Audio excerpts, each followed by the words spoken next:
Okay, guys, we're live, or I'm being told that we're live. Good morning, welcome back. Good afternoon, good evening, depending on when you are watching this video back or getting around to doing it.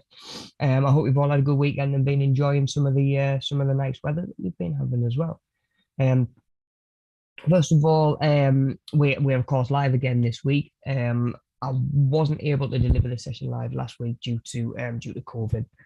Just been coughing, coughing myself to pieces, and I can't imagine anybody wanted to listen to me talk down and cough down the mic for 2 hours. So yeah, bear with me this morning, guys. Still got a little bit of a tickly cough, but I'll try and get to the mute in time if it's coming. Or like I say, just bear with me. But we're a long way on compared to last week, that's for sure.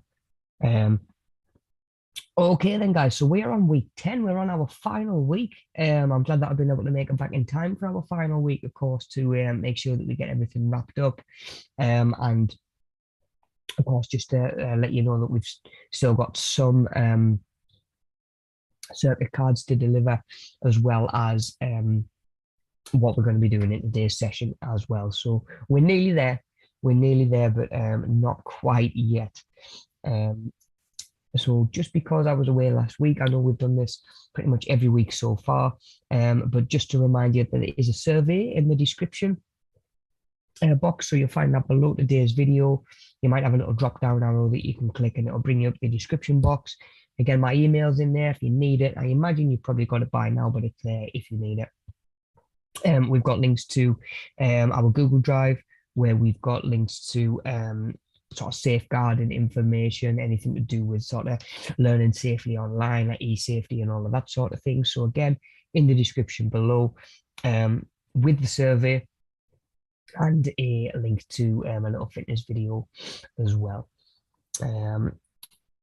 Okay then, guys. Oh, and of course, all of our links to our socials are down in there as well. If you want to check out what's going on, be it either courses we're delivering, online learning opportunities, face-to-face learning opportunities, or maybe you want to keep up to date with what's going on at HQ at Savvy Towers, where we've got Diego's joint opening up real soon as well. So all the socials are in that little description box if you want to follow us there and keep up to date with what's going on. Okay, guys, let's get into it then. Let's get into it. So week 10. So a little bit of a recap on last week first, which I know again was a pre-recorded video. So any questions or anything that you've got, just pop them in the chat, which I shall get up now actually, and just make sure I'm keeping an eye on that chat there as well. Nice one, guys. So last week we were looking at understanding health and safety requirements to undertake a chosen craft activity. In our event, it was delivering a fitness assessment, which we then moved on to planning. So planning a fitness assessment for your clients, as well as conducting risk assessments on any activities included and reducing the risks.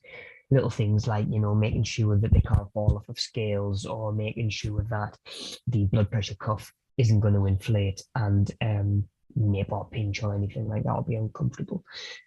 So not only what do we want to put in a fitness assessment, do we want to put, sit and reach test, 1 rep max, things that we are going to want, like age, starting weight, maybe there's even height in there as well. You might want to track BMI, you might want to do circumference measurements, you might want to do different types of fitness tests, be it sort of like a bleep test, be it a sort of like a 5K, how quick can you do 5K sort of thing. So different ways to do fitness assessments, each containing different sort of components and activities, and to give us different information. But of course, we did look at making sure that clients sort of know what's happening, why you're doing certain things, and just finding ways to reduce the risk, reducing the risk to you and the client just as much as we can. In any environment, be it fitness or otherwise, we're trying to keep ourselves and other people safe as well. So yeah, always trying to be mindful of stuff like that as well, keeping yourself and the client safe. And of course, in general, planning and executing an activity, which is again in this sense, um, planning and delivering a fitness assessment. Because as we've talked about so far, it's important information to have. Of course, you need to know where your client started or where you started. Where were you at sort of day one? How have you progressed moving forward? If you haven't got that information to go back and check, you've got no way of seeing how far you've come. At the same time, obviously, a fitness assessment can help. Literally, that was what it says on the tin, assess fitness. You might get somebody in, do a little half an hour test with them, and you might say, look, okay, your muscular strength is pretty good, you're relatively flexible, but we need to work on that cardiovascular endurance a little bit. It can actually identify areas for improvement. The amount of clients I've signed up for PT over the years, just by, I'm like, look, I know you've been coming for a while, I know you're relatively fit, we've got that sort of established between us. Um, at the same time, do you want to come and do this fitness test just for free? It almost made it like a challenge for them. Come on then, like if you fit now, if you come and do this fitness test, see how you get on. And maybe, they don't get as many press ups in a minute as they would like, or it could be sit ups, or, they don't run a certain distance in a certain time. It can make people think, okay, I've come a long way, but, maybe I've still got a bit of a way to go. And again, it can just help you identify what area needs looking at first, I guess.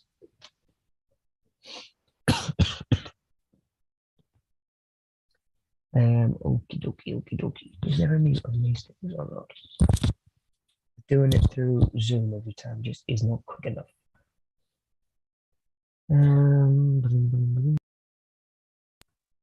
No, cool. We're still week 10 to find the new shortcut on the keyboard. All right, guys, right. Where are we at?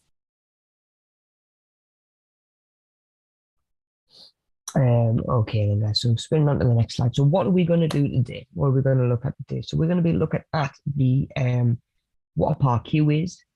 Maybe something that you've come across before, maybe it's totally new to you. So the benefits of a PAR-Q to the client. So how does it benefit a new gym member or a client that you're working with? What does a PAR-Q do to benefit them?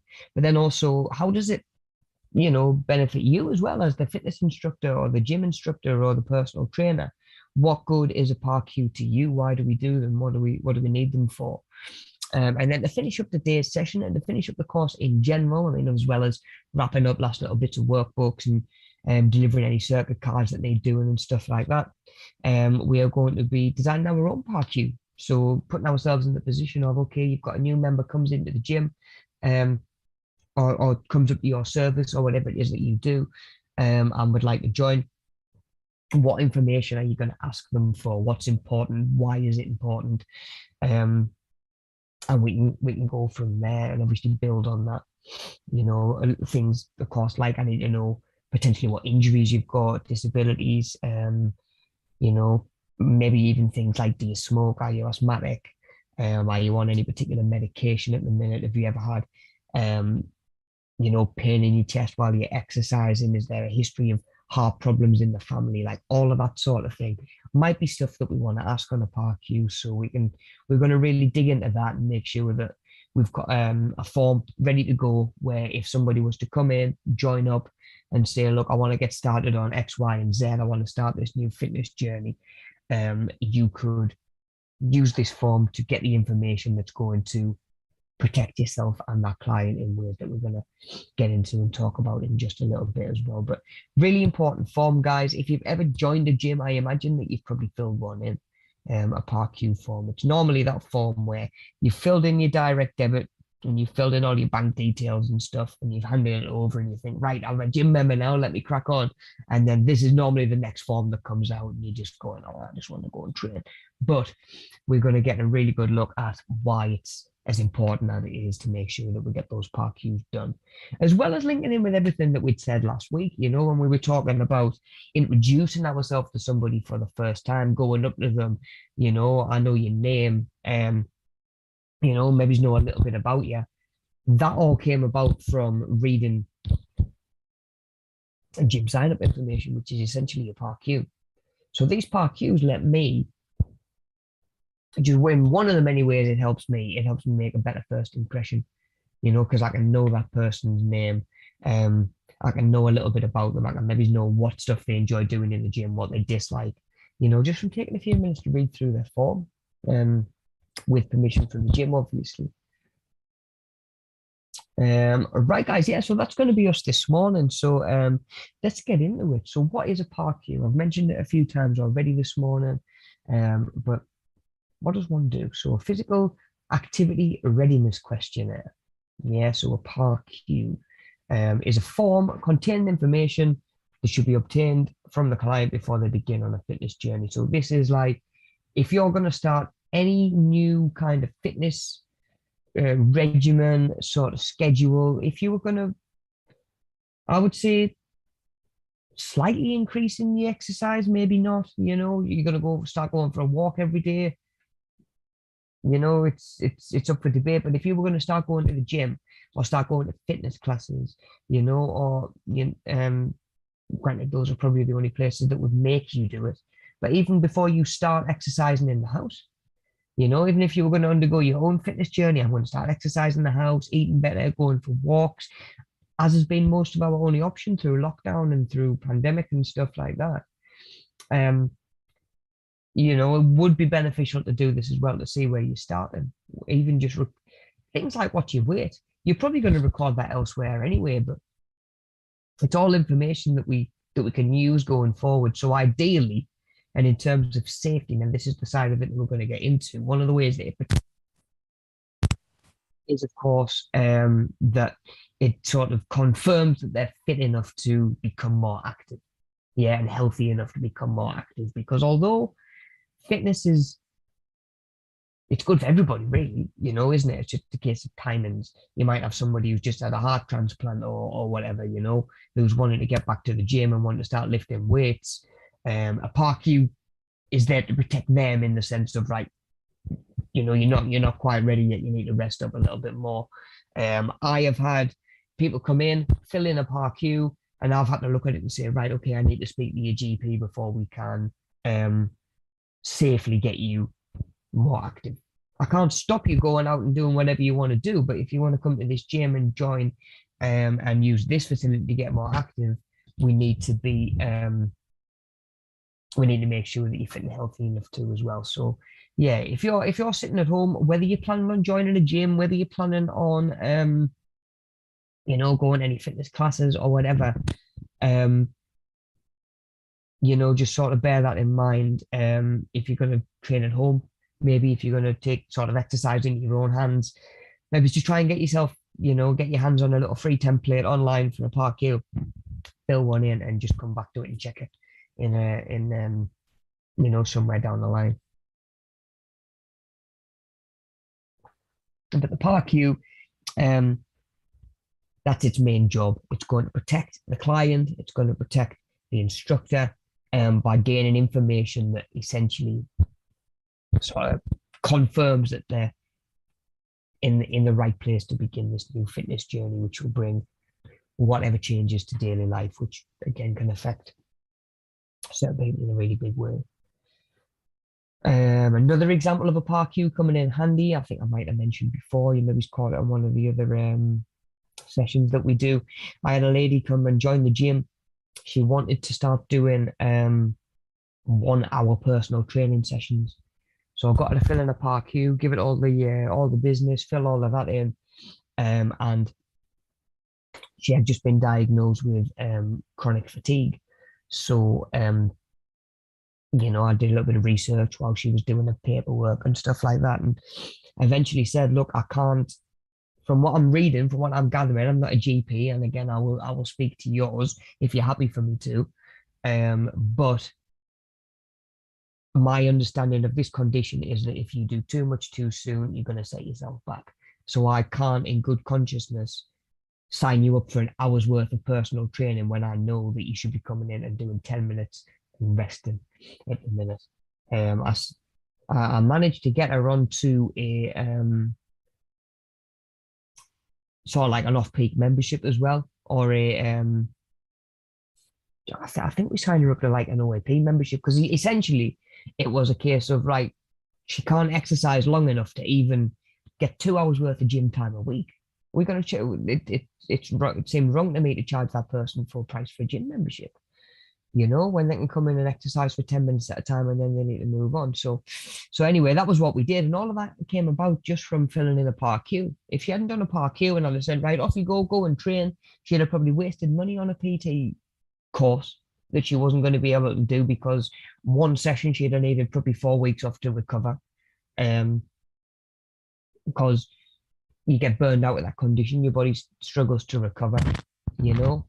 So yeah, that was a real sort of eye opener for me in a live setting of a park queue coming into play, protecting me as an instructor because obviously I don't want to be training somebody and running them into the ground and making their health worse. That's the opposite of why I got into personal training. It's protected the lady in question because she had a basic understanding of her condition, but had also been told, look, exercise will help in the most broadest of senses. And yes, it will over time, but you can do too much too soon, especially in that condition. So yeah, that was like a real eye opener for me. And like I say, it even protected the gym. The gym as a company, it protected us from if she'd have not declared that and gone in the gym and made herself worse. We've got that park queue to say, well, there's nothing in here about this. So threefold. It's helped three different parties there just from being a little form that takes 5 minutes to fill in, really. But that is what a park queue is. So physical activity readiness. So the clue's in the title there. It's how ready are you to begin doing more or increased physical activity. Okay, guys, so spinning on then. So some of the benefits of a park queue. I know I've kind of slipped a couple of them in there already this morning, but the benefits of the park queue. So the first one, we'll jump straight in at the kind of point I was just making there. It helps identify the health of the individual or the apparent health of the individual. Yeah. From the fitness instructors potentially done a fitness assessment. No, actually, I'd probably get people to do a park queue first so I can plan their fitness assessment safely. So scrap that.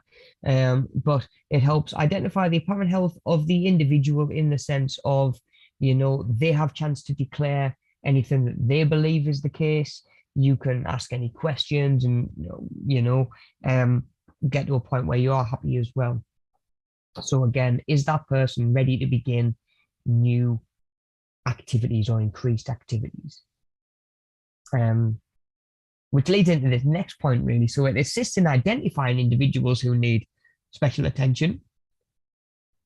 So it might be a certain injury or a disability or a health condition that somebody is living with that needs addressing in a certain way. Or like I've mentioned a minute ago on the last slide, you might even identify somebody who shouldn't be exercising either right now or at least until they've got medical clearance from a doctor as well. So it might actually give you a chance as the instructor to get in touch with a GP or a doctor and create those connections, and start to begin those professional relationships and build those. But yeah, ultimately, we want to make sure that people who are exercising are doing it safely because there's probably a 1% out there that exercise would knock them back over rather than bring them forwards and help them progress. Okay then, guys, so yeah, individuals who need special attention, so it might even be things like not even so much physical disabilities, it might be things like autism, ADHD, where as a trainer those are going to bring up their own challenges. It might be a coordination thing, it might be an attention thing, whatever it is. I've worked with, I've always tried to make a point within the boundaries of my qualification and my job role. I've always tried to never turn anybody away and said, sorry, I don't know how to train somebody with that, obviously in a more sensitive manner. But yeah, I would always, if I took on a new client who, shared a bit of information with me. Good boy. Um, Said, look, I've got a health condition again, like chronic fatigue. It might be someone who has got ADHD, asthma, whatever. I would make it a point of going away, do a little bit of research in my own time, and either get myself to the point where I feel happy training that individual safely and well, obviously, or I would never be too proud to say, no, this trainer is a better fit for you, either for your goals or for your specific needs and that extra little bit of attention that you're going to need. Yeah. So again, that's been really helpful in my experience as a personal trainer, being able to sort of identify and sort of, yeah, I guess sort of become aware of anything that might require you to go about things a little bit differently. Again, no two clients are ever going to be the same, but you'll get some that need more tweaking and a little bit more personalization than others. Yeah, so we've got, like I say, a really good chance to get in touch with GPs and to make those connections. But yeah, at the same time, picking out people who might actually need that extra little bit of help. And from there, you can start to think about, right, okay, we've identified that they need extra help. What does that look like? How do we actually do this? And how do we actually put this in place? So identifying it's always going to be the first step, guys. It creates a great opportunity to ask questions about the client's wants as well as their needs. So yeah, we're getting a good idea of people's needs. What about their wants? What are their goals? What do they like doing? This might not even be stuff that we're writing down physically on the piece of paper or in the form and capturing it. But if you can just, use that one-on-one time with the person, okay, like what cardio do you like doing? What this, what that? It gives you a chance to really, obviously, again, personalize things. Little things like if I've spoke to somebody and I know that their favorite type of cardio is a bike, but they hate a treadmill. Yeah. First session, I get them in. I'm like, right, go warm up on the treadmill. They'll be like, "What? So the first thing you're going to do is the one thing that I've told you that I hate, And yeah, client won't always be able to do the stuff that they enjoy, but if we take a step back and think, right, bit of cardio, all I'm trying to do is get your heart working, get some muscles warmed up, get your body moving a little bit more. Why not let that be something that they enjoy? Why make them do the one thing that they hate doing? So yeah, finding out people's preferences, it's a really good chance to do that, not even necessarily in that sense, but you can ask questions, you can start to build that relationship with that client a little bit as well. You've got to bear in mind that depending on what job role that you're in,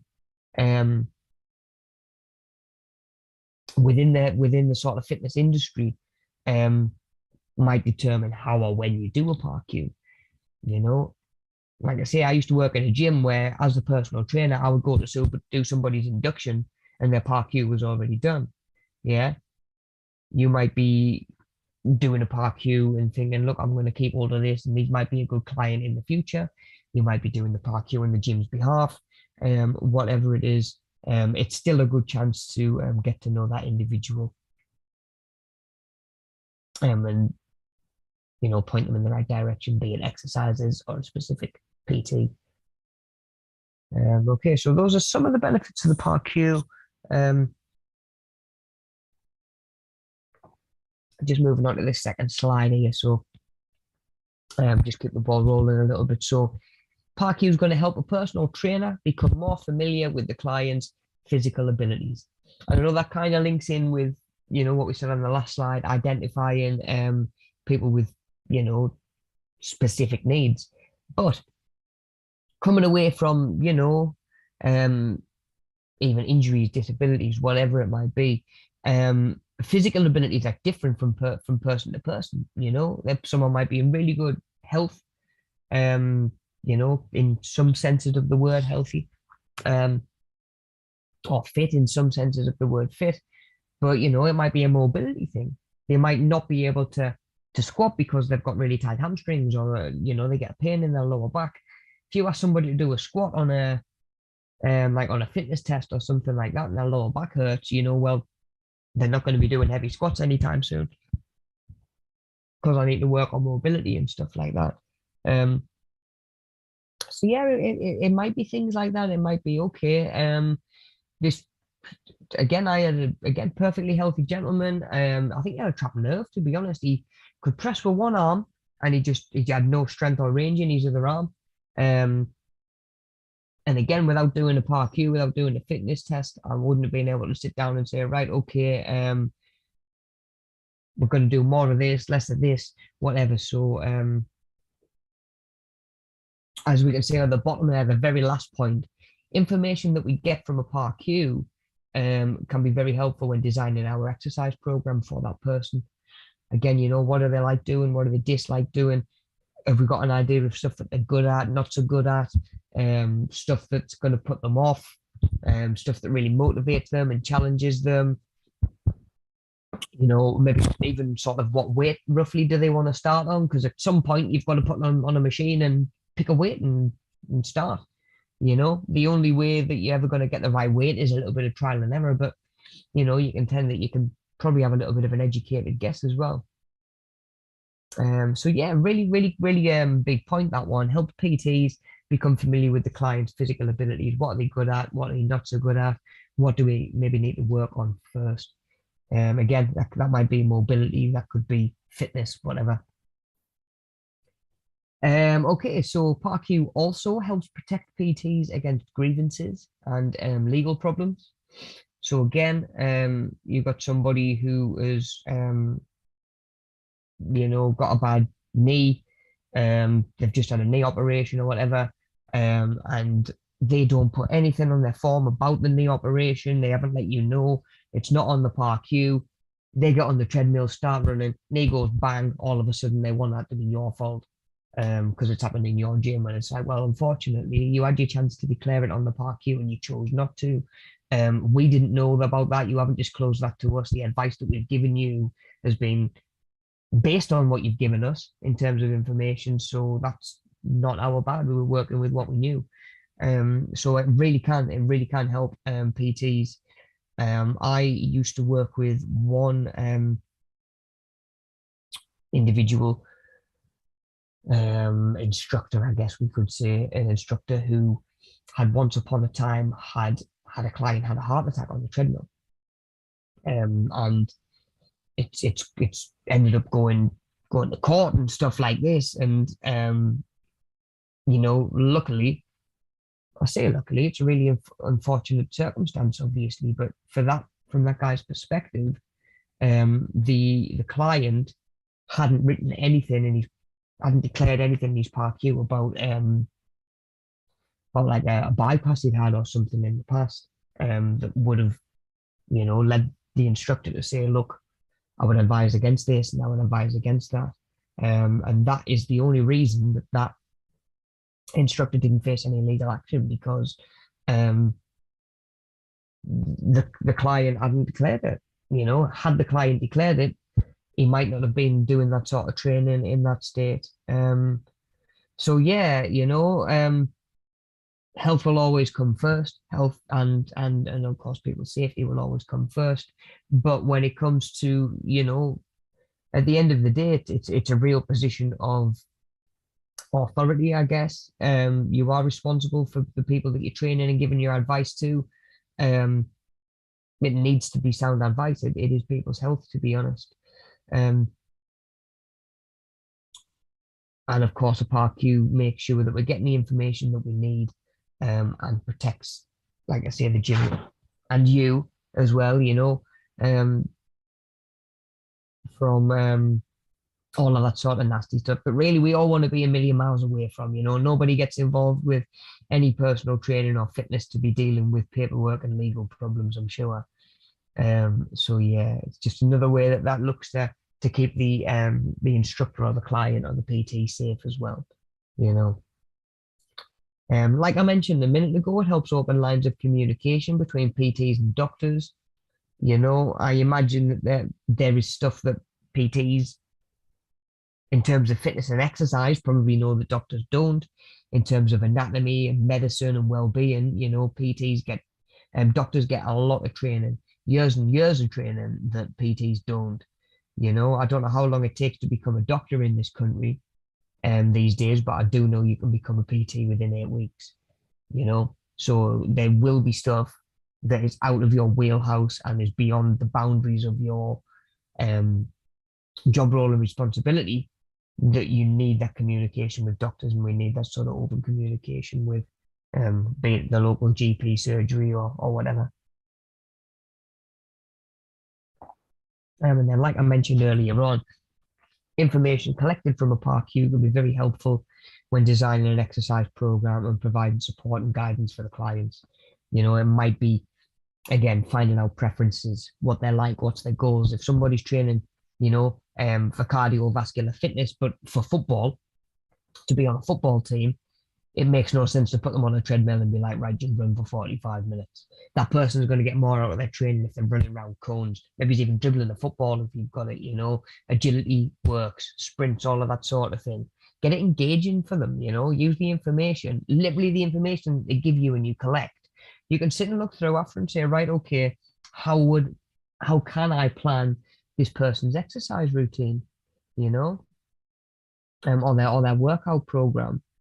Again, it might be, look, okay, I get a little bit of problem in my knee sometimes when I do X, Y, Z. So the instructor can say, right, okay, we're going to stay away from the hack squat machine or the sissy squat machine or whatever it might be. We might not do anything that sort of loads weight on the kneecap and on the quad right away.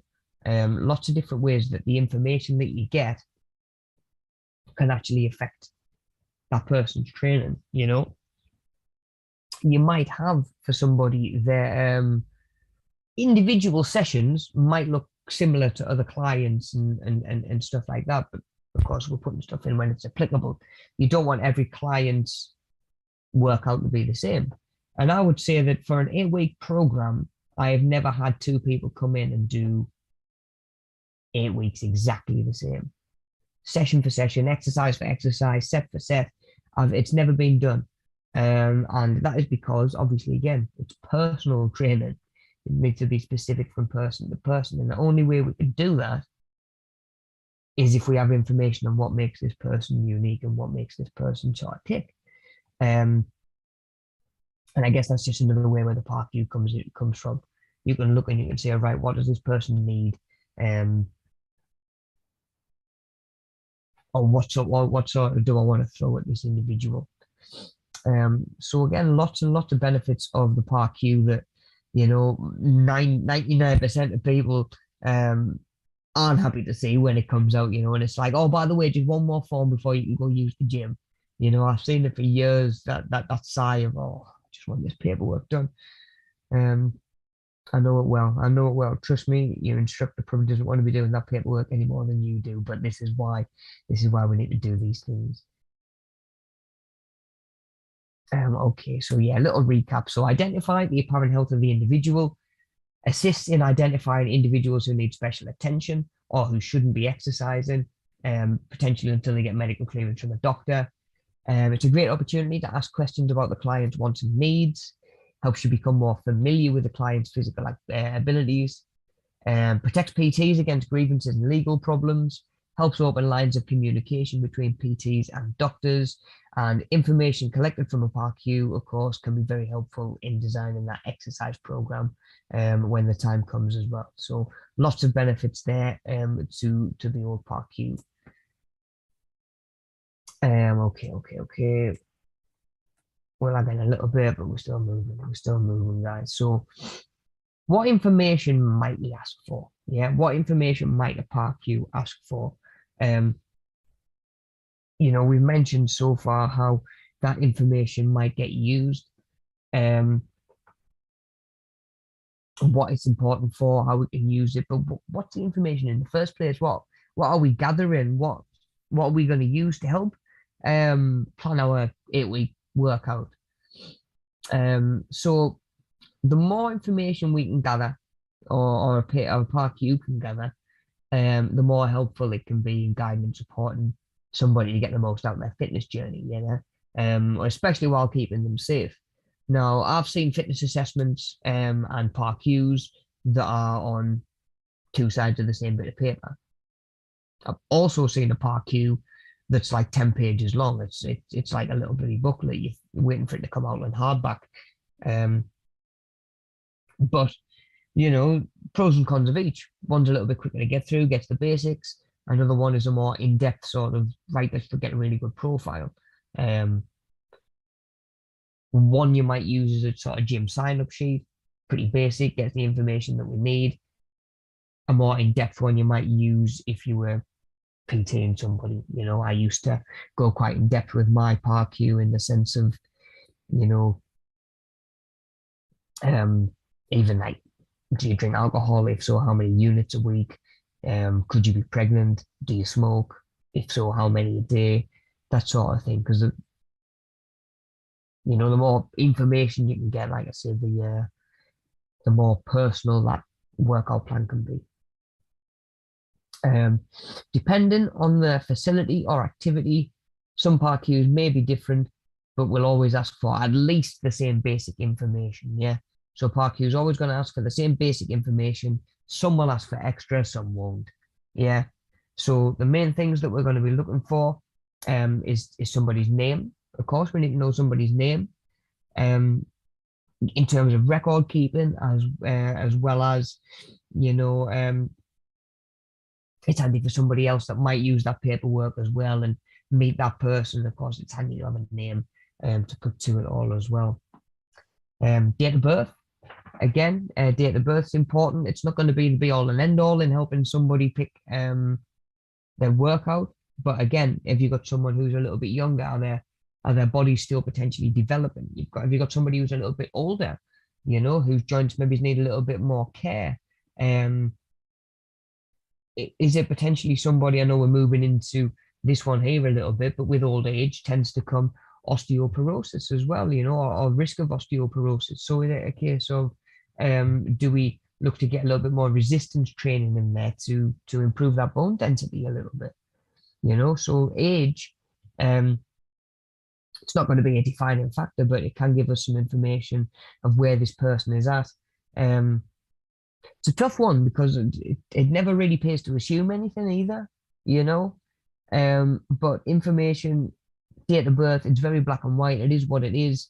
You may use it, you might not. You know, you can't just assume. So somebody's a certain age, they're going to be wanting to do this, do that, do that. But again, at the very least, we can use somebody's age to work out their maximum heart rate as well. So that's always going to be important, making sure that our heart rate doesn't come up too high. So yeah, that comes from our age. So date of birth, at the very least, is going to be handy for that. Weight and height, you might ask for. Of course, weight might be to give us a starting point of if someone said, look, I'd like to lose a stone or whatever, we need to know where they're starting. You know, it might be weight as well can be used to potentially work out, obviously, body weight exercises. Combine it with height, we can work out things like BMI, which is our body mass index, if you remember from the other week. So we've got our BMI that we can work out through height or weight. Again, we might also get an idea of what other exercises are going to be best, more suitable, that sort of thing as well. You know, an exercise like doing a step up onto a box is going to change drastically in how challenging it is based on how tall that person is. That's for sure. It's a long way up for us shorter folk.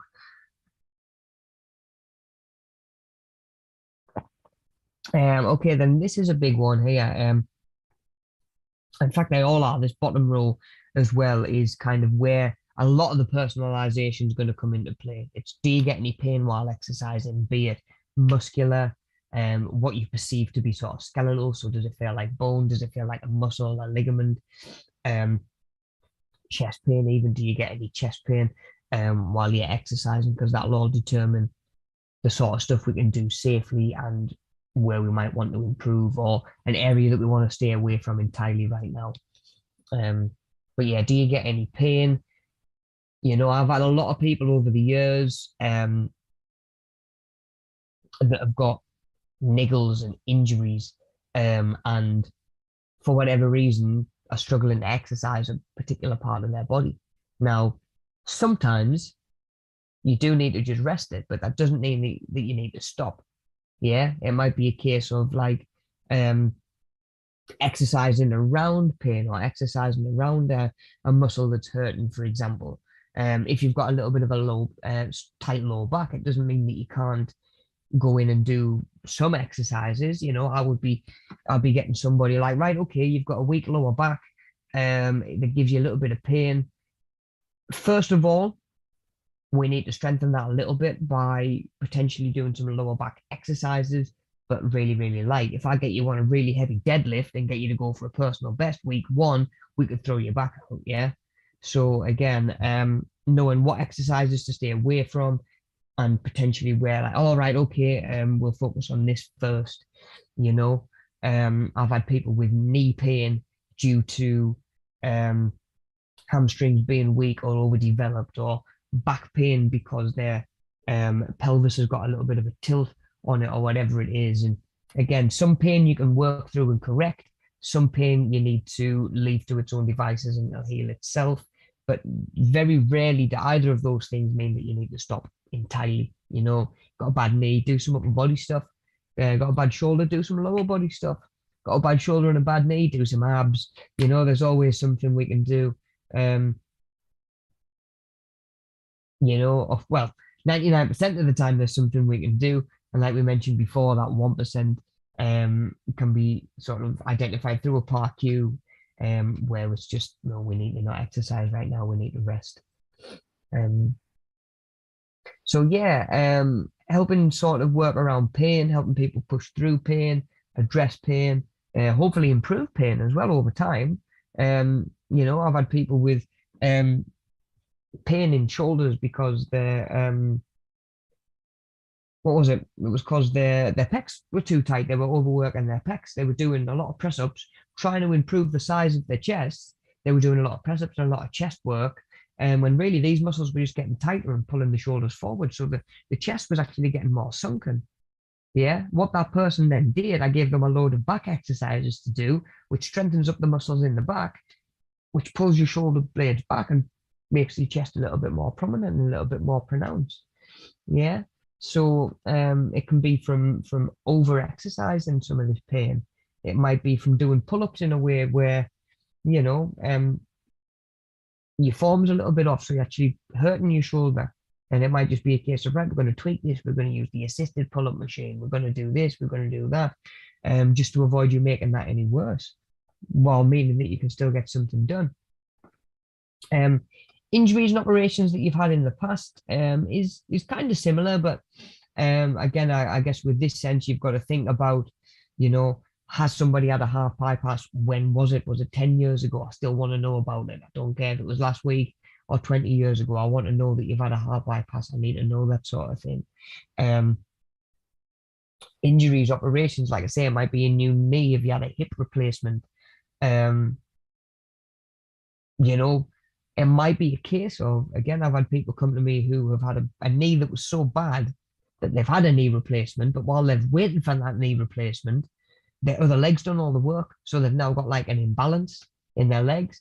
So, there's times where we need to even out muscular imbalances and all of that sort of thing as well. So again, any idea of injuries that you've had, again, I'll go away and try and do research, but there will be times where I've got to say, look, I'm not a specialist in this. You need to go elsewhere to get the help that you need, in good conscience. And then, yeah, any other limitations or disabilities to be considered. And again, we might get into more sort of behavior that sort of challenges, be it autism, ADHD, whatever it might be. Lots and lots of course, things that we might need to consider and bear in mind when we're working one-on-one with the individual. But let me know, guys, can you think of anything else? Is there anything there that I have missed that you guys can think of that we might want to ask for in terms of information on a PARQ? What info might we might we want to ask for? Drop me an email if you think of anything else that might be on there, or stick it on your PARQ. And of course, I'll see it when we get round to doing those as well. Um, but yeah, guys, lots of different information. Like I said, you can go beyond this stuff if you want to. Let's just have a look. I'm gonna have a quick little look, see if I can find another example. Let's have a look.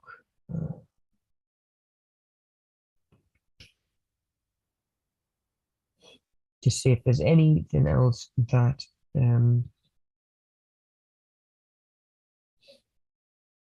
we haven't thought of. So some questions here.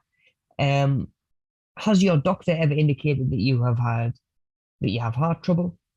Do you frequently suffer from pains in your heart, which we mentioned? I guess these two here could link in with has your doctor ever said that your blood pressure was high? So we can think about blood pressure. Obviously, a lot of people, when we go to doctors for checkups or medicals or whatever it is, they'll give us an idea of where our blood pressure is. Have you got a history of high blood pressure? Are you currently taking any medication? You might be on medication for it or for something else. If yes, please indicate what medication you're taking. So it might be a case of letting me know, right, okay, I'm taking high blood pressure tablets, which might affect the intensity that we train at, or inform our sort of exercise selection, I guess. Are you presently suffering from a cold, flu, or common ailments? Have you been diagnosed with osteoporosis? If so, where is the osteoporosis? So that was the one to do with bones getting a little bit weaker with age, getting more brittle. Do you have other bone or joint problems that could be aggravated by activities? If yes, please indicate. Do you become breathless after walking up a flight of stairs? Do you have diabetes? If yes, are you taking insulin? Is there a reason not mentioned here why you feel you should not follow an activity program? Are there any other medical conditions that the instructor should be aware of? If yes, please indicate. And that is all just on a little one-sided A4 paper. That's only 11 questions, actually. I mean, obviously at the top, we've got space for name, date of birth, telephone, all of that, GP's address, or name if we need to get in touch. And in this case, because it's used for fitness classes at a gym, they've even put the PARQ is on behalf of the whole gym, but there's even a section to put, what class are you registered to, what fitness class are you doing, and there's like a little box in the top right as well for like who's checked it. So who's it? They can just initial who's checked it over, who signed that person off to be ready to exercise. Just again for the gym's sake, where they can say, well, it's being looked at. That was just one example. I'm just going to have a quick little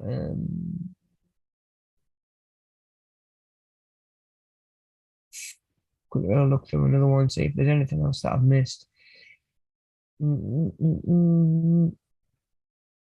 you have so bone or joint problems the same as arthritis, blood pressure, low pressure, and high blood pressure? Do you have diabetes? Has your doctor ever said you've got raised cholesterol? Let's have a look. Are you currently taking any medication? We've got that one. Do you currently drink more than the average amount of alcohol per week? Do you currently smoke?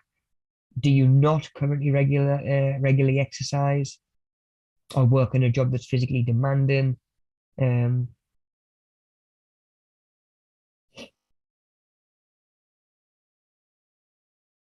So yeah, a lot of the same sort of information there on that one. And then it says, if you've not already done so, if you've answered yes to one or more questions, consult with your doctor. If you answered no, you've got reasonable assurance for your suitability for increased fitness, a new fitness program, pretty much. So you might even want to put that on there as well when you do your own. But yeah, just some of the stuff in some of the information that a PARQ might ask for there. So yeah, let me know if you guys think of anything. I'm interested to see what you put on your park cues now. Okay then, guys. Okay then. So this is actually an example of a park cue that we've got from a previous learner. Bear with me because I'm moving.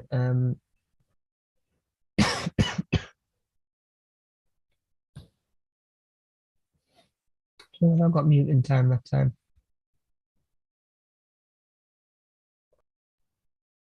No, I don't think I did. My bad.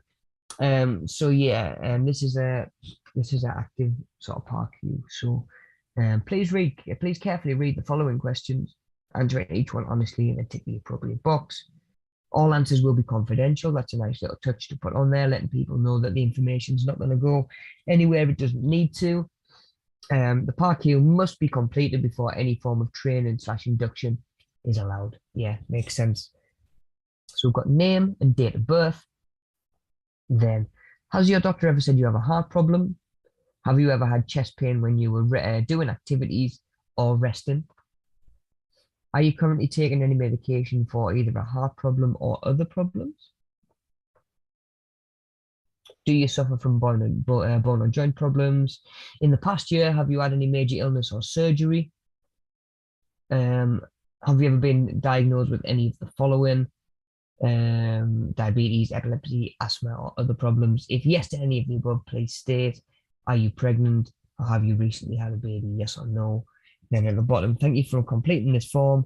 If your health changes, because that's an important thing to put on there as well. If anything changes, let us know. Yeah. Um, let that member of staff know they can update your form and they can change your training sort of accordingly. Um, if you start your new program and you go to the doctor the week after and it says, "Oh, you've got high blood pressure," again, you've got to let the gym know, you've got to let your instructor know. Um, can I spin on from there? There we go. That's cool. So yeah, really, when it comes to designing your own, um, the more info, the better, to be honest.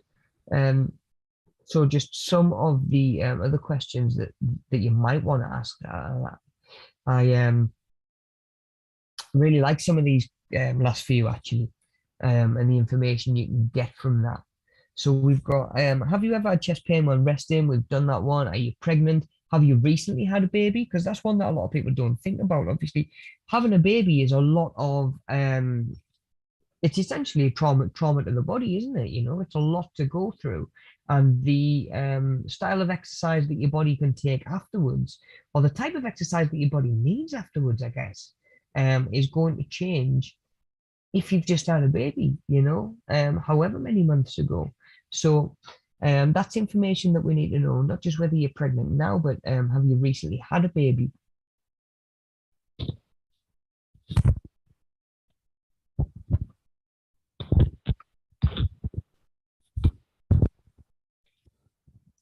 Okay, now these last two I think are really important, and it's information that, from my experience, tends to get quite overlooked when we're bringing a new client into the gym or a new um, customer or whatever you want to call them.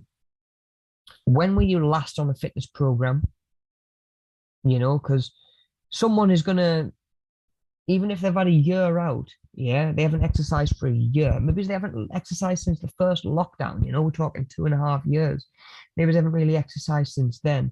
That person who maybe's had 10, 20 years of exercise history before they've taken this little bit of a break and got a little bit more sort of sedentary, they might have a really good knowledge, experience, probably confidence in doing certain things. Now, if you've got someone who's the same age, um, they're starting for the same reasons, their goals are the same, but they haven't been physically active in 20 years, yeah, that person is going to need to be approached and sort of initiated is the wrong word, but started on his fitness journey in a totally different way to someone who's exercised for 20 years and then had a year off. So when were you last on a fitness program? Even can you go one step further? What did that fitness program look like? Were you just playing five-a-side once a week? Were you going to the gym 7 days a week? You know, were you doing step aside? Did you have a bit of a fitness blast when the Wii Fit came out? You know, like a lot of people did. When was your last fitness program? Did you start a yoga thing at home through lockdown? When were you last on what you could describe as a fitness program? You know, it doesn't even need to be something that you've done for long enough to be classed as a fitness journey, but just when were you last on a fitness program?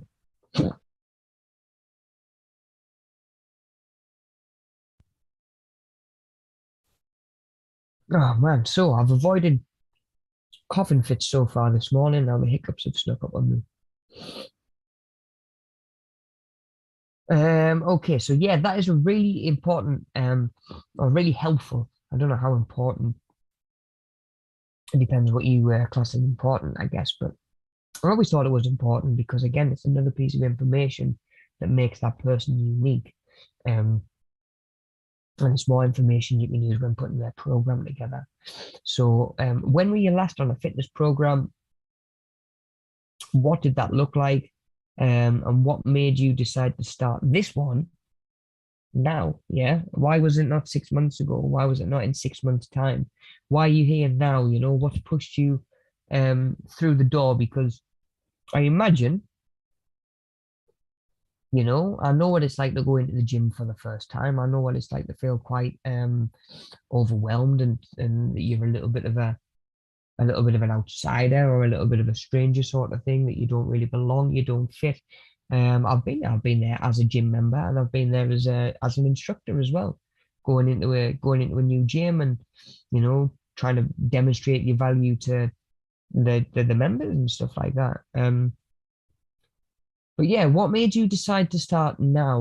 What are you doing now where you're here now, where you finally bit the bullet and got yourself to the gym? You've maybe told yourself for a year, 2 years, right, I'm going to start Monday, you know, the old famous one, I'll start on Monday.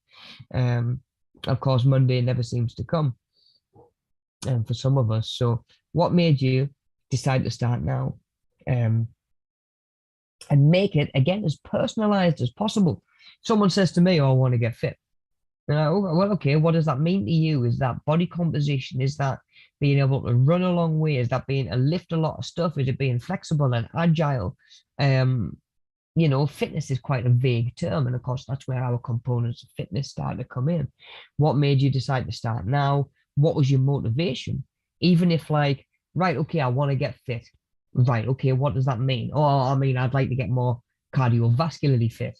I'd like to be able to walk further. We're getting closer there. We're getting closer, but you know, why do you want to be able to walk further? Keep asking why. Keep asking that why question, and you'll get there eventually. You know, I've had clients where I've had to say to them, right, okay, but why this? Why that? Why have you chose that? Why are you so bothered about being able to walk? You know, it's information you've told me that you'd like to be able to walk for half an hour. Why? Why half an hour? What's giving you that specific figure? You know, and really, then you know peel back that next layer and it might be right, okay, well, on a weekend the family goes out for a walk and I don't feel fit enough to go with them. I'd be a little bit embarrassed to need to say to them, right, can you stop and wait for me? I need to sit on this bench, or I need to have a breather or whatever. So at the minute I don't go because I'm a little bit conscious, but I'd like to start joining. You know, so it's like, right, okay, now we're getting somewhere. It's like, now I know why you've joined. You've joined now because you've realized that you're missing out on family time, and ultimately that's something that's important to you, as it is to a lot of us.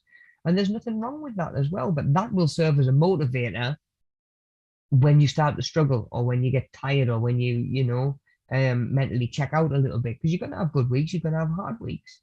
The only way you'll see real progress is if you push through them both. Um, so really, what you're trying to do is find a style of training that you can stick to, and a motivation that helps you stick to it. Now, think about this from a personal trainer's point of view. If I've got a client that's going, no, I can't do it, I'm tired, I've had enough, I want to go home, I'm not coming in next time. I can't do it. If you've got someone where you're saying, well, you wanted to get fitter, they'd be like, well, I've changed my mind now, I'm not that bothered. if you say to them, well, you wanted to be able to go walking with the kids or the grandkids for half an hour on a weekend, that's much more likely to motivate them, get their head back into it. Like remind them why they've started. Okay, it wasn't just to get fitter. I'm not just, trying to lose body fat or look like them over there because I'm not bothered about that. But remind them of the thing that they are bothered about. Yeah, what made them start, because that will help motivate them again in the future when they start to flag, when they start to plateau, when they start to, or when they stop to see such drastic results in your body changing. Because obviously, when you first start a fitness program, your body changes faster because it's new. As your body gets used to what you're doing, even if you change it up, eventually your body starts to plateau off a little bit, and it's really easy to sort of put your head in the shed a little bit and ease off the throttle a little bit, and again lose that motivation and that drive, um so yeah, just of course that's just another reason why those components of fitness are important. And it's not just someone saying, oh, I want to get fit. It could work the other way around. It might be, why have you started now? Oh, well, I've just booked a holiday for 6 months' time. Right, I've had this quite a lot. um you're lucky if you get 6 months notice, to be honest. I had one couple of lasses come up to me and say, we've booked a holiday for 2 weeks, what can we do? I'm like, you've booked it for 2 weeks time. Like, what do you want me to do? I'm a personal trainer, I'm not a magician. But at the same time, that's where that can be helpful. um so yeah, what made you decide to start now is going to be a big one. If it's a case of, I can't do this last rep on the leg press, it was like, well, you're not just going to say it to somebody, well, you wanted to lose weight, but you might be like, think about the beach, think about when you get that swimming cosy on for the first time, that sort of thing. That's so much more motivational than, oh, I want to lose a bit of body fat. um so remind that person, help them realize it in the first place, because they might not even realize this. Why are they really wanting to join the gym?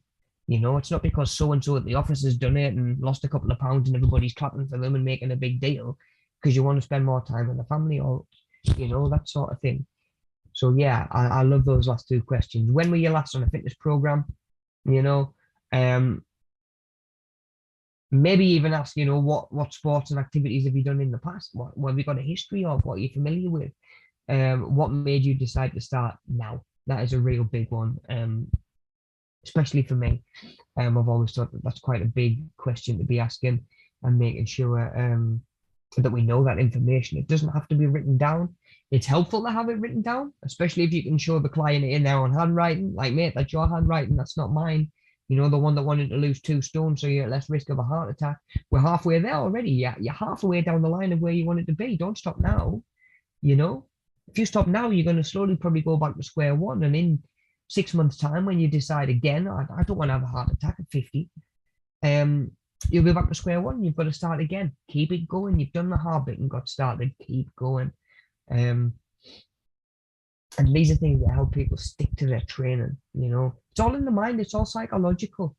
Um,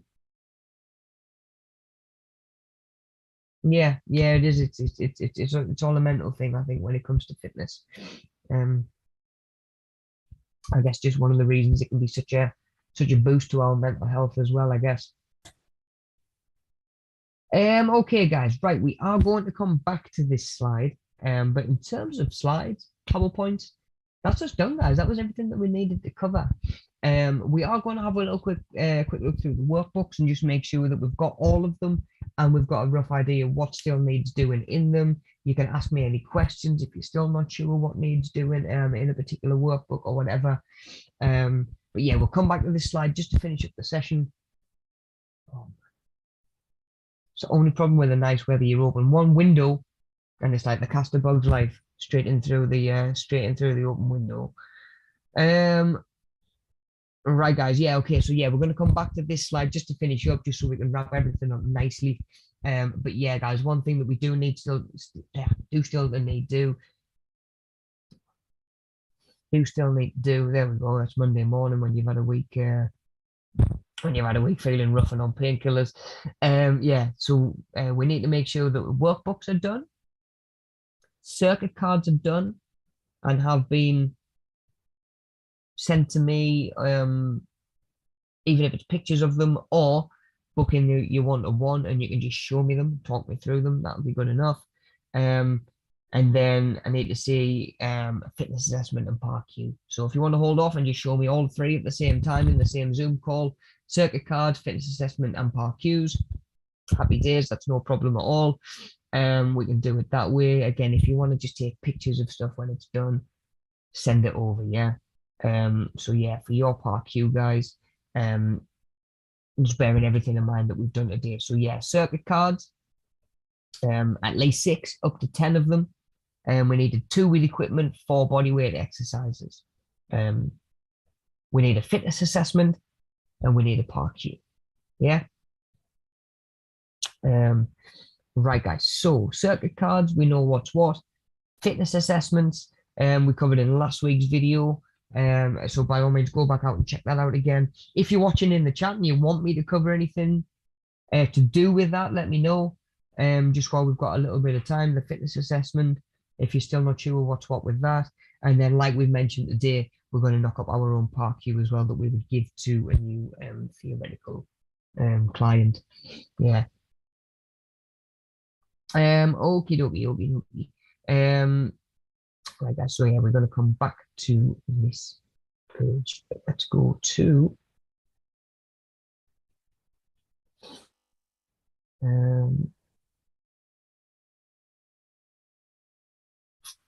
let's get the workbooks open and we'll have a look.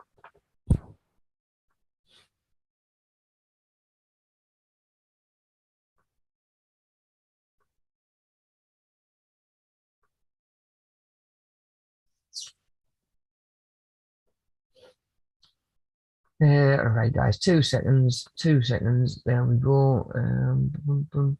Where is PDF? There we go, guys. So we had our first booklet that we did was our participating in vocational tasters. Yeah, so this was the one right at the beginning of the course where we were looking at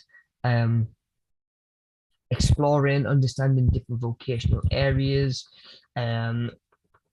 identifying pros and cons within the job in terms of how suitable they were for ourselves, a little bit of self-reflection on how suitable we are for those jobs as well. You know, is it hours that we're willing to work? Is the pay what we need? Is the holiday there? All of that sort of thing. But also, yeah, do I have good patience to work with customers or being that sort of public facing sort of role? Am I good with technology for this IT support job? You know, being able to look through, identify, right, okay, is this something for me? Is it not? At the same time, if it's something that you want to do, but your skills don't line up, it can let you know, right, okay, I'd like to improve this, this, and this. Maybe you want to be a photo editor, but you're realizing that you want to or need to spend a little bit more time on Photoshop or whatever it is to just build those skills a little bit, you know. All come from this exploration of different jobs and what's out there. Because I remember when I was a kid, my dad used to say to me, like, pretty much, if there's a job out there that needs doing, there'll be people who get paid to do it and make a living from doing it, you know. And that kind of always stuck with me. And then you see some, like, obviously job roles that you wouldn't have maybe even thought of or considered, potentially within different vocations that you've written off, you know.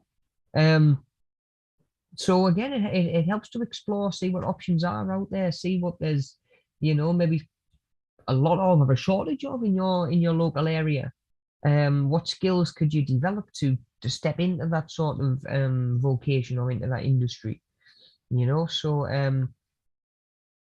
yeah, don't forget that doit.life website for just exploring job roles that are available, and volunteer roles, as well as seeing what's in the local area as well. Okay then, so we looked at 3 different vocational areas and we did 2 different job roles. in those vocation areas. For example, in their health and well-being, you might have a personal trainer and you might have a class instructor. Those are two different jobs within the same field, yeah. So we did all of those. Then we looked at, for each of them, we looked at the skills, knowledge, and personal qualities that might be required or that the post might be asking for. So we did that for all of those. Done those. Then we started looking at specific job roles, company name and location, and then just writing down some information about that as well.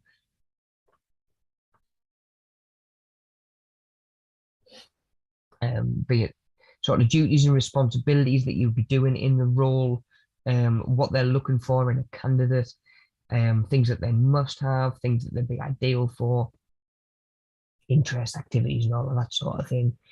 Skills required, but also the skills gained. What would you gain from it? If it's a volunteer role, or a short-term position, you might be thinking, right, okay, I'll do this for 6 months. If I'm going to gain sort of people skills, time management, organization, delegation, whatever it might be, whatever you're going to learn, it might be more practical skills, woodworking, how to use your hands and make stuff that I'm absolutely terrible at, like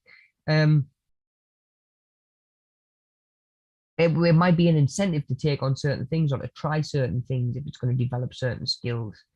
As we've also identified with those filters on doit.life, you can look at sort of user outcomes as well. What do you want to get away from it? Be less lonely, like I say, meet new people, working with animals, working with dogs, whatever. You can tick all of these boxes to find things that suit, what you'd like to get out of something. And then this little section on the bottom here, obviously, was just to make a note of what days of the week that role would require your services and what hours and stuff like that. Yeah, and we did that again for the three job roles we've been looking at, really. Using the same three job roles, we were looking at health and safety issues, so things that you might need to be aware of, again, be it an office environment, be it a fire escape door being wedged open or a fire escape being blocked, even, risk assessment, what's the likelihood of it happening, how can we reduce that sort of risk as well. Yeah. How could we minimize that risk? So again, for all three job roles, we're doing that. And then, like I mentioned a minute ago, we would be assessing our own strengths and areas for development in each job role as well. So for each job role, in terms of what they're asking for, in terms of qualities, skills, or whatever, what do you think you've got that sort of lines up with that? What matches up with that? And what do you think, right, okay, I would ideally need to improve, or I'd like to improve here and here to be more suitable for that job, to have whoever's reading it to look and say, look, this is the best client for the job, sort of thing,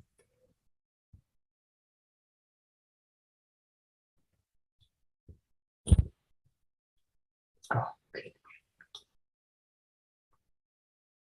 hiccups with a vengeance this morning. So again, job role A, B, and C, what strengths do you have? What sort of areas for improvement would you think of to make you more suitable for the role or to stand out more? Compare the job roles, comment on the positive and negative aspects of each. So again, this is where we're talking about unsociable hours, shift patterns, low wages, not much holiday, maybe you have to work nights, maybe you work entirely alone. Not to say that what I see as a negative, everybody else will see it as negative as well. You might see something as a positive. You might want to work nights. You might want to work weekends and have time off during the week while, bigger percentage of the population's at work. I mean, I've always been quite vocal about the fact that I love my job and I'm lucky to do my job, and I'm just also very lucky that it lets me work Monday to Friday, which is something that's such a contrast to 6 years in the personal training. Like, as a personal trainer, I was working mornings, evenings, and weekends when everybody else was off, really. And it got to the point where I had no social life. I had no social life because whenever people were off work, I needed to be in the gym earning because if everybody else is at work, who can I be training? Um, so again, pros and cons. Pros and cons. I used to like having them like a Tuesday off and like I go to the shops while everybody else was working. Everything was nice and quiet. I also like working Monday to Friday and getting 2 days off together on a weekend. So pros and cons. And again, what I see as a pro, you may see as a con, vice versa, but it's handy to just identify them, be able to look and say, right, okay, I like that's good pay, but I don't get the holidays that I need. It doesn't line up with the shift patterns that I need to look after the kids.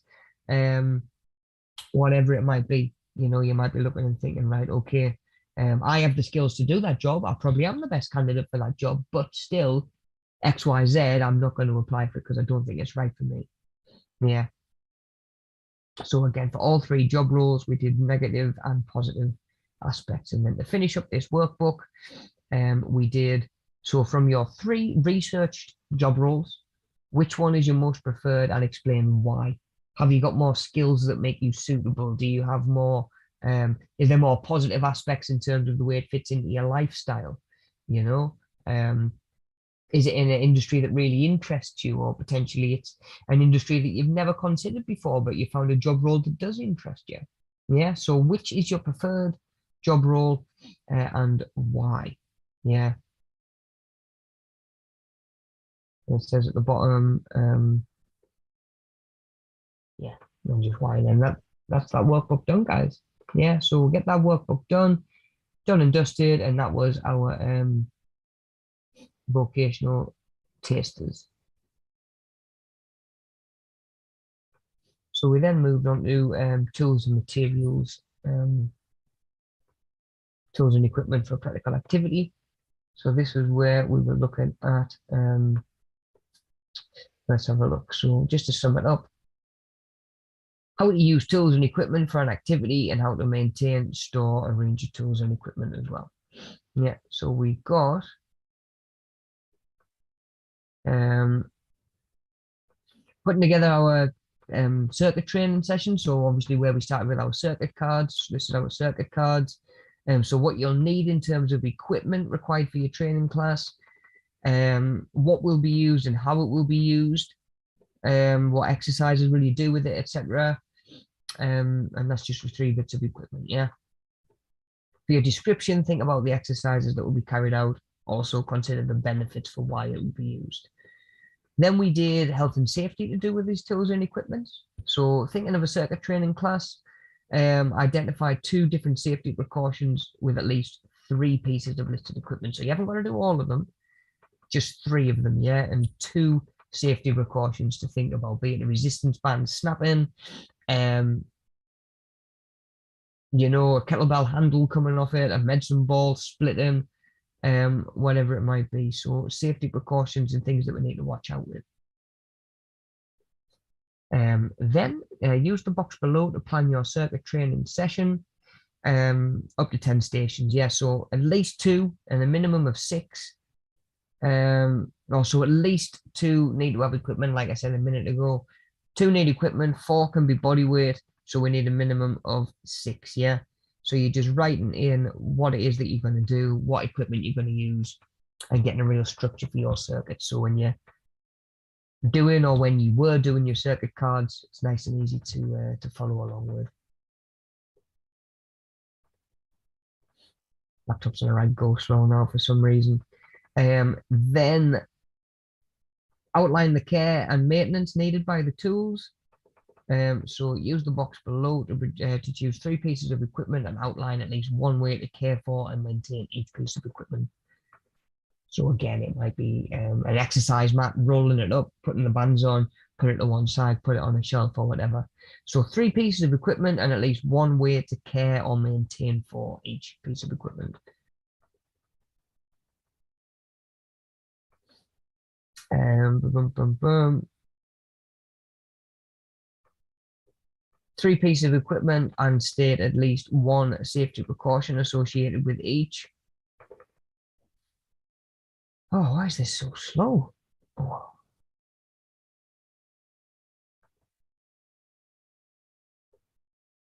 Yeah, okay, so we've got that far.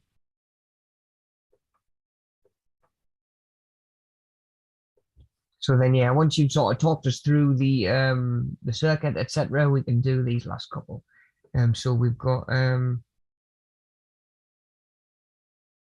you'll be assessed delivering your circuit training session, and then I just write a witness statement pretty much. So that will go in there. Evaluation from your point of view, what went well, what would you do differently next time? Yeah, and then you've got a bit of extra space at the bottom to just elaborate that a little bit further if you wanted to. Yeah. So that was our second workbook, using tools and equipment for a practical activity.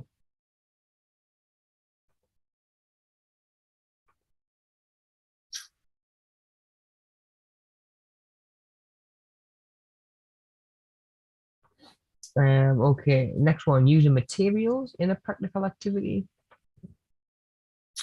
So be able to select appropriate materials and products for a related activity, be able to evaluate the result of the activity. Yeah. So in this, we're designing our circuit cards again as well. So this is more to do with the actual cards themselves. Yeah. So again, when you're done, each card to include everything that we've talked about: name of exercise, equipment, picture of the exercise, detailed description, um, and all that jazz. Yeah.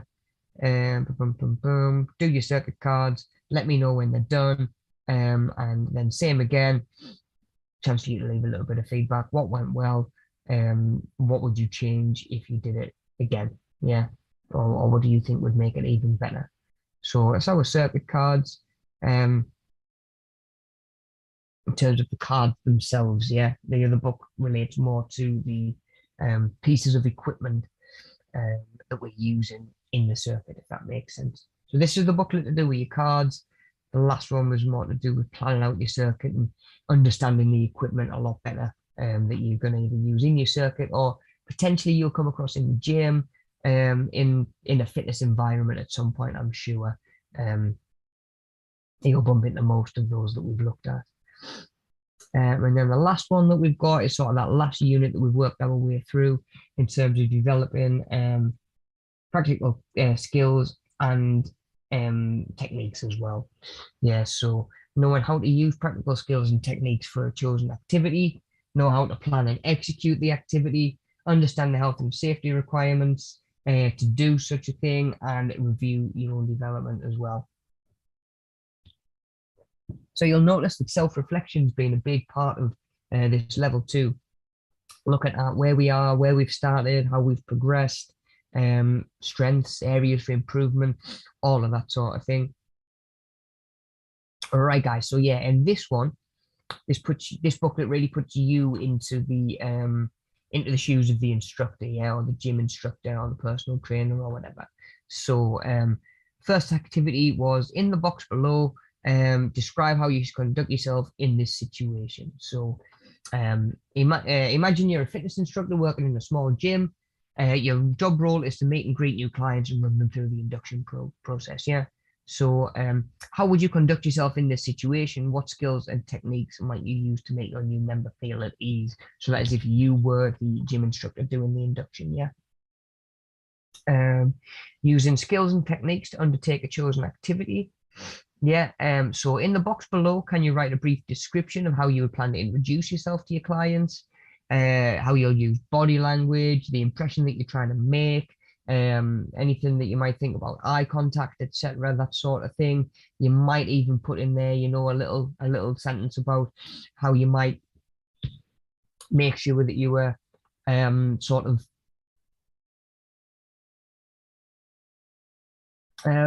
acknowledge honoring how somebody feels about COVID and personal space and all of that sort of thing as well. Would you shake somebody's hand out of default these days? I tend not to. Um, so again, something for you to think about. But yeah, all of that you can go in there. How would you introduce yourself to the client in the way to give up the best first impression in a way that's going to hopefully have them feeling comfortable and welcome and all of that jazz that we've talked about. And these are the two tasks that we've looked at the last couple of weeks. So like we've talked about, the induction process, letting you know the client better, find out their goals. And so yeah, pretty much the task was to do a fitness assessment, tracking things like weight, height, BMI, flexibility, blood pressure, body fat, body measurements. And yeah, obviously on paper you can just attach it to the workbook, just send it as a separate document or save it as a separate document if needs be. Okay, number two, selected 2.2. Describe the different fitness testing equipment that you might need access to. Yeah, and the purpose of each piece of equipment. So what are you using, be it a blood pressure monitor, scales, whatever it is, skin fold calipers. Describe what the results will give you and how it'll be useful for the client. Yeah, so obviously somebody's weight can let you know if somebody is losing mass, um, getting lighter, etc., putting less strain on joints or whatever. You might be better off looking at somebody's body fat percentage, where with the skin fold calipers test, which will help you, um, like I say, figure out someone's body fat level, and then you can put down any problems that you might encounter with these bits of equipment. It might be, your blood pressure monitor's got no batteries in it. You've run out of batteries. It might be the scales that you've got can't don't offer any support for individuals, so people who can't stand by themselves can't use them. It might be the blood pressure cuff nipping or whatever it might be. Yeah. So problems encountered with each piece of equipment that you might have come across, or that you think you might come across when doing certain fitness testing. Um, the next section was based on health and safety and risk assessment. We're looking at safeguarding, why it's important that you create a safe work and practice for you and your client. Describe safe work and practices. So describe how to perform two tasks safely. Yeah. So e.g., like taking a client's blood pressure. So how would you safely sit them down, get them comfortable, ask them to roll up their sleeve or take off any jackets that they're wearing. Obviously, let them know in advance what you're going to be doing. If there's somebody with a wider arm, don't make them overly conscious by trying to slide it up the top and the Velcro won't stick. Just go further down the arm. That's what I tend to do. There's nothing going to put people off thinking, oh well, I don't want to get my blood pressure taken again. If they're thinking, well, they don't make a cuff that fits me, or they don't have a cuff that fits me. So certain things like that, and getting someone on the scales again, let them know what the plan is, make sure that they've got their balance on the center of the scales, and all of that sort of thing as well. Make sure that there's nothing around them for them to fall onto, all of that sort of thing. So say how you will perform each task with minimum risk to people, equipment or materials used. Yeah. Then we can assessing the risk of the task. So again, it might be taking someone's weight, hazard, somebody might fall off the scales, how to minimize, either get a specialist scale that you can sit on, or give them a little bit of support yourself, have your hands near them where you can grab them, but don't be taking any of the weight off them. For example, follow safe working practices. So suggest 2 ways you can keep yourself safe when working with clients on a one-to-one basis. Again, there might be things like let them know in advance what you're going to do. Don't do anything behind a locked door in private where it's your word against theirs. You leave yourself open to all sorts of allegations. And 2 other ways you can keep your clients safe as well, be it making sure that we've done our PARQs, or just making sure that we're using equipment safely and sort of in relation with the information that they've given us. And then again, when we're done with that, when everything's done, when you show me your PARQ, your fitness assessments, etc., all that jazz, again, we can get to this bottom box, a little bit of feedback. What do you think went well? What would you do differently next time that you feel would improve it? Yeah.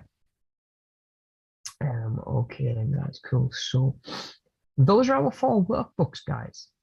Those are our 4 workbooks, and when those are done, when your circuit cards are done, when you've delivered your or sent your fitness assessment and your PARQ to me, that's it, guys. We're done. We've covered everything that we need to cover. We've absorbed information. We've got sessions there online still if we want to go back and rewatch anything. You know, one of the slim positives of the COVID pandemic is, of course, that we've been able to stay online and stay connected all throughout. And of course, I can only say thank you for your sort of ongoing support through that, and through working digitally. And yeah, hopefully we can prioritize getting face to face now as well. Right, guys. Okie dokie. So yeah, those are our 4 workbooks. If you're missing any, please let me know. I'll make sure that I get them out to you. But yeah, guys, yeah, like I was saying, one of the biggest benefits of teaching online through COVID and various lockdowns and stuff like that has probably been the fact that our sessions are now online. They're recorded. We have history of them. You know, if you've missed one, obviously you've been able to go back and watch it whenever suits. But in terms of going back and sort of, I don't even like the word revising. It sounds too formal, but just touching up on something again, like, oh yeah, how did we do that? Or what was that all about again? You can go back and watch those sessions. Those links will continue to work. You can go back. You can refresh your knowledge. You can, have a look through each of those videos and do them all again. Pause them, take in little bits of information, and then come back when you're ready. Those links will work. Save them, guys. Hold on to them. Put them somewhere safe. Because, like I said, those videos aren't going anywhere. Of course, we have our online workout videos as well now. You may have done most of them by now. You may have tried all of them by now. But again, a useful tool for just getting something done in the house if there's something that we want to do. We may look eventually at doing, I don't know, we may look at doing something else down the line, be it online, be it workout tips or whatever. Yeah, but no, those videos there, again, they're free. Feel free to use them, guys. Feel free to share them with your friends. Anybody can use them. If you don't have access to kit, you're not in a rush back to the gym, or fitness classes are a bit too much for you, a bit daunting for where you're at in your fitness journey right now, there's videos on our channel, guys. Check them out if you haven't already. Find the one that sort of is your speed for the day, if that makes sense. There's stretching videos, there's circuit videos for a bit of inspiration for you, maybe there's full body workout, there's ab workouts. Like I say, there's a little bit of everything on there for somebody, hopefully. So check them out, guys. Use them. They're a free resource. And even a little 20-minute stretch beats sitting on the couch all day, so yeah, don't forget that those are there.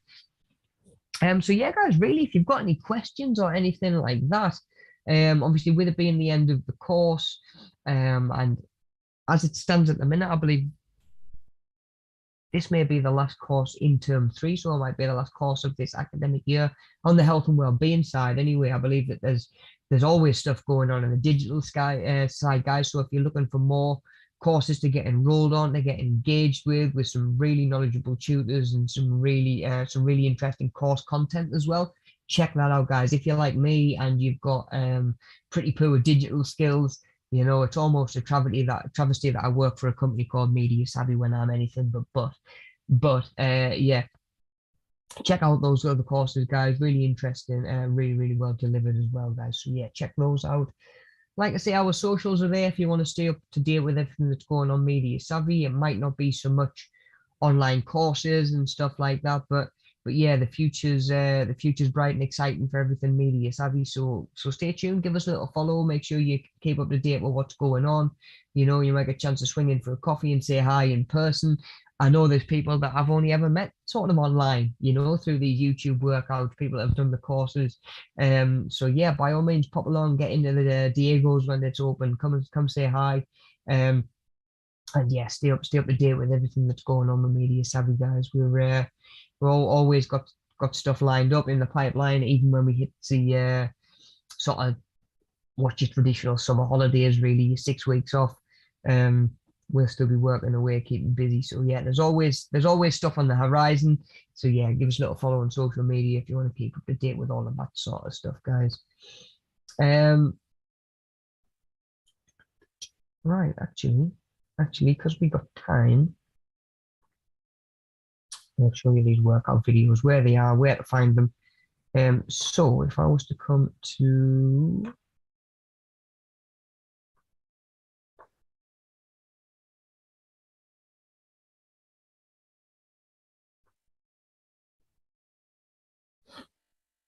uh,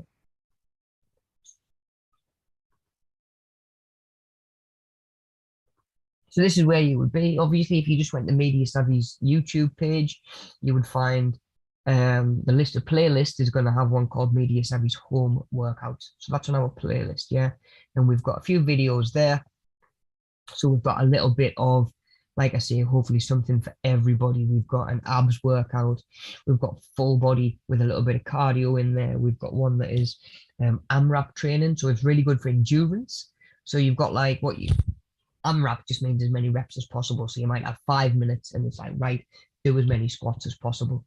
Yeah, really good for endurance because the only thing that's going to stop you is your muscular endurance slowing you down. Yeah, you've got the time to get to that point. And of course, doing it and repeating it, you'll get better and better, and your muscles will get better at coping for working for longer. And we do have a resistance workout where I got a few tins of soup and stuff out the fridge or whatever it was, and using them as sort of like standing dumbbells. If you maybe haven't got money to invest in kit and stuff for at home, it's a viable option to do something just a little bit different. We've got a chair-based workout as well, so maybe we're at a position in our fitness, or maybe we are in a position where we sort of need to think about doing most of our movement from a seated position, whatever that may be it a balance, be it injuries, bad knees, disabilities, whatever it is. A chair-based workout is better than no workout. So check that out for ways that you can get active while sitting down. It might even be just something that you want to do for guys, it's something you can sit and do at your desk. Do you know what I mean? So yeah, check that one out.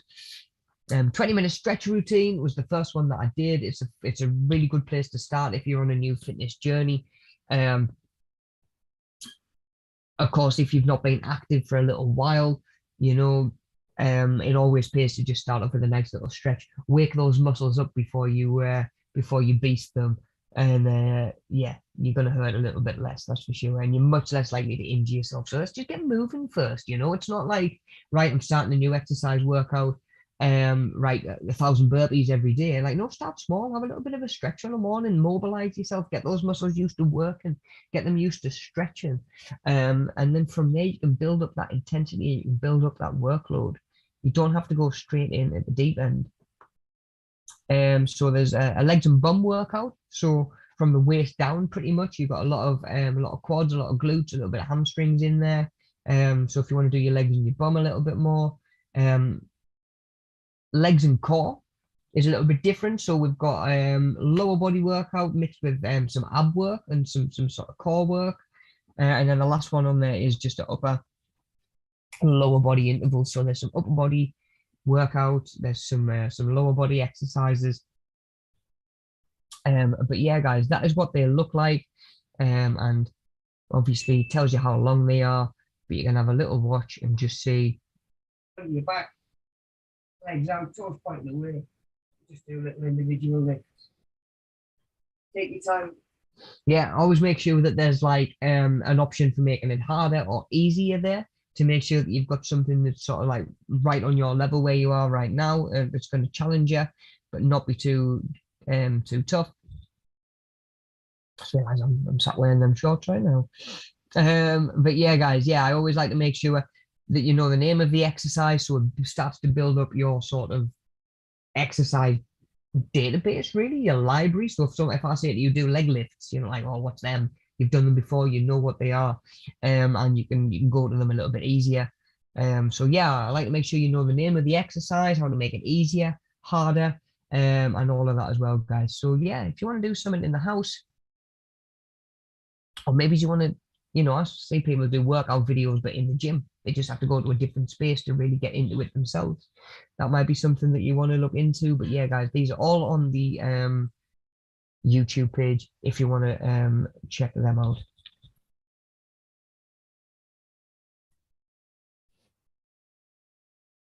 Okay, guys, okie dokie. So yeah, we've got yeah, those 9 videos there. We've got your workbooks all sorted. We know where we're at with those. The only other thing really to mention, apart from obviously finishing up those last little bits that still need doing and presenting or sending, just make sure that you've filled in the survey for each video, please, guys. Lots of different reasons. I think obviously first and foremost, it helps us when we go to prove the value of this service when we're applying for additional funding and stuff like that. It's helpful to show the impact that it's had. Of course, goes a long way. In terms of your course paperwork, there's a couple of bits of information that we need, but if you fill in those forms, we don't need to ring you and get that. So it's less hassle on your end as well, not getting phone calls and stuff like that. So yeah, just making sure that it's you've done a survey for each video. It's not even 30 seconds to fill it in, guys, and you should be able to just should be able, like I say, just jump on, click the link in the description every week. It'll take you where you need to be, and you can put your answers there and just hit submit at the bottom. So you're not worrying about saving a file, filling it in, saving it, sending it back, all of that sort of thing. Yeah, so it's nice and easy, guys. But yeah, please don't forget to do that survey for each session that we've done. There's 10 sessions overall, and yeah, like I say, each session link will continue to work. So please, don't forget you can just save these sessions somewhere handy, and you can go sort of go back at any time you want and revisit those, be it old courses, this course, if you want to go back and look at the nutrition, muscles, human body, components of fitness. It should all be there, guys, and it'll all stay online, it'll all stay on YouTube. So yeah, make the most of them, because as I'm sure many of you know by now, we are trying to put the emphasis on moving back to face-to-face teaching where we can and where it's safe and where it's appropriate, and where it's right for our learners and our service users as well, and when it's right for them. So yeah, I may well get a chance to meet some of you face to face, over the next, well, however long in the near future, I guess we could say, there will be less getting done online. We're still, of course, going to have that online presence, but courses and stuff will probably be going back to face-to-face teaching if we can. And certainly when the office is sorted and we've got that space available as well. So yeah, in the meantime, guys, like I say, just stay tuned, keep up to date with everything that's going on media savvy wise. You've got my email if you need to give me a shout about if you're having any questions or anything about the workbooks or anything like that. I'm just trying to think, trying to find what fitness video have we got for today. Let's have a look. So the fitness video that I've chosen for you for today, which one was it?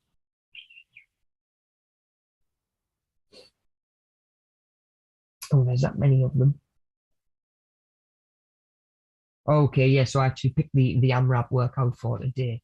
Yeah, so you'll have, I'll just give you a little demonstration. Just give you a little taster before we finish up. This is what our fitness videos look like. Anything rather high. Get the spale out the way, warm up out the way. And then you simply come up with your shoulders doing the arching back. Drop down, or even going to come full body press when you do, or you can go to knees if you need to. And we're going to try and put that pivot in again. Yeah, so just like we're doing the warm up, this time we're leaving them with the press. So when you're driving up, keep that core tight, so your hips come up on your shoulders, doing the arching back over. From there, we are going to go into 5 squat jumps. Our last one is 3, so we're going to be nice and low, driving from the bottom of the range. Doesn't matter how high we get, the intention is just to get up and off the floor and it's just a little bit more explosive. So we're going to be landing. Take your time and get your balance if you need to. Take some of that depth out of the squat if you need to. You're just trying to get nice and low. And then working through 5. Back the amount of climbers to start off, yeah. Okay, so remember to pace yourself. Don't want to burn out in the first minute. Rest when you need to. Like I say, grab a drink if you need to. You're trying to move as much as you can in 5 minutes, not necessarily continuously for 5 minutes. Okay, so we'll get this first round done while we're still nice and warm. Then at the end, I'll take a couple of minutes to run through the next round's exercises for you guys grab a drink there. Okay, let's do it. So yeah, guys, just a little bit of sort of like, that's just an example of an AMRAP there. So we were doing, let's have a little look. Let's have a look, just to remind myself. 20 mountain climbers, 10 press ups, 5 squat jumps, back to 20 mountain climbers, 10 press ups, 5 squat jumps, back to 20 mountain, and you see where we go from there. Now, that's what I'm saying. We set a timer of 5 minutes. We just work through that as many times as you can. And trust me, guys, that's going to be pushing the old endurance, that's for sure.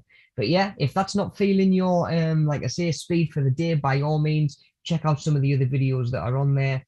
But yeah, there's a lot of different stuff on there, guys. So check it out. Like I say, give me a shout when your circuit cards are ready to go. We'll get those done.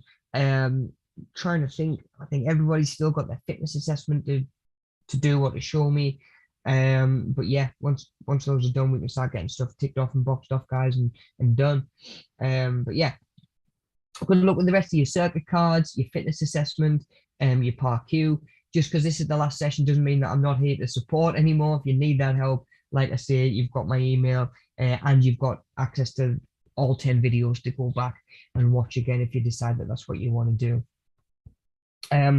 I will probably, within a week or so, I imagine, start just dropping people emails, seeing where you're at with stuff, see if you're ready to start delivering stuff and getting stuff boxed off and done as well.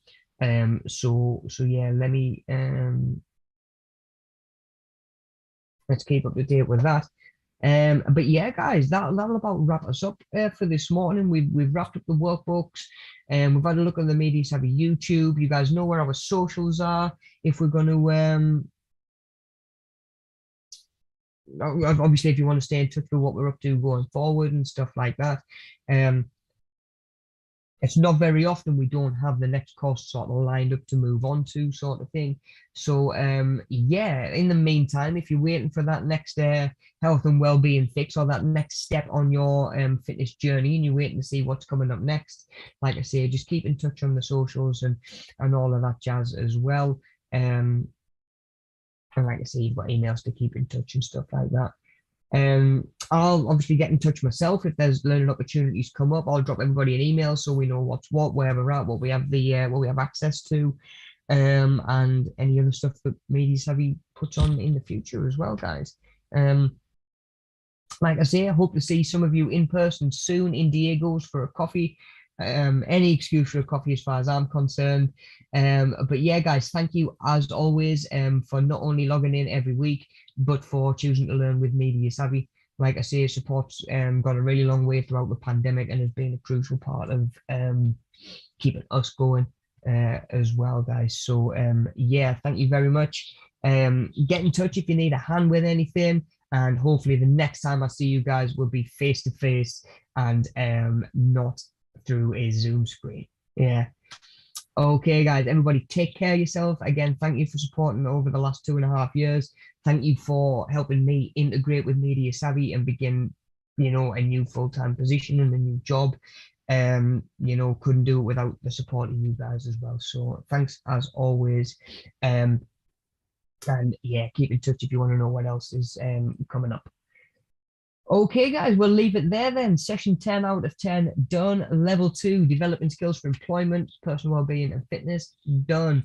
You've come a long way. We've picked up some skills that we didn't have 10, 11 weeks ago. But remember, guys, this isn't fitness journey done. This is maybe phase one of a fitness journey. Even when we hit our goals, we just reassess and we shift them elsewhere. Yeah, so there's always something to be working towards. Even if it's more of a maintaining where we are right now sort of thing. Yeah, we need to stay on it. We don't get right there, job done, back to the way that we used to exercise and eat, because it's a slow, slippery slope back to square one again. Yeah. So yeah, there's always something to be working towards. Any health and well-being questions that I can help with, let me know, get in touch. Oh, I nearly got through that there without coughing as well. We were so close. Okay, guys, we'll leave it there. Thanks again. Have a good week. Have a good summer. And keep in touch with everything that we're up to, guys. Stay safe. Look after yourself and those around you. And I will catch you when I catch you. Take care, guys. See you later.